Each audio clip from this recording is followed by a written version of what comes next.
আসুন একটা ছোট্ট পরীক্ষার মাধ্যমে, একটা এক্সপেরিমেন্টের মাধ্যমে আমরা জেনে নেব যে উষ্ণ বায়ু উপরের দিকে উঠতে থাকে এবং শীতল বায়ু নিচের দিকে কন্টিনিউয়াসলি কোল্ড এয়ার সেটা ক্রমশ নিচের দিকে নামতে থাকে। আমার হাতে দুটো বেলুন আছে, একটা সবুজ বেলুন এবং একটা ইয়েলো কালার হলুদ রঙের বেলুন।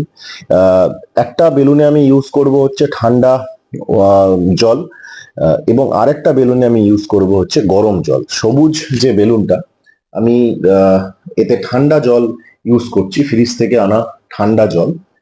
এবং এই আহ, ঠান্ডা এয়ার বা ঠান্ডা বায়ু যে ওপরের দিকে না উঠে নিচের দিকে নামতে থাকে সেটা পরীক্ষা। তারপর আমি এই বেলুনের মধ্যে ফ্রিজের ঠান্ডা জল প্রবেশ করাবো। এবার আমি এই বেলুনের মধ্যে বেলুনটার মধ্যে কিছুটা জল ব্যবহার করলাম এবং তার মধ্যে ঠান্ডা জল ব্যবহার করে আমি একটি গিঁট বেঁধে দিয়েছি। এবার আমি বেলুনটা এই জলের মধ্যে ঢেলে ফেলে দিলাম।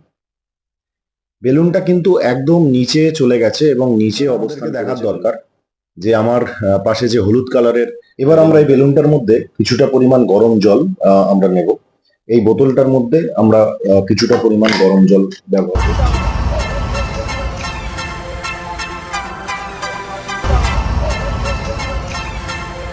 বেলুনটা আমরা রেডি করলাম গরম জল সহকারে। এবার এই বেলুনটা আমরা জলে ব্যবহার করছি।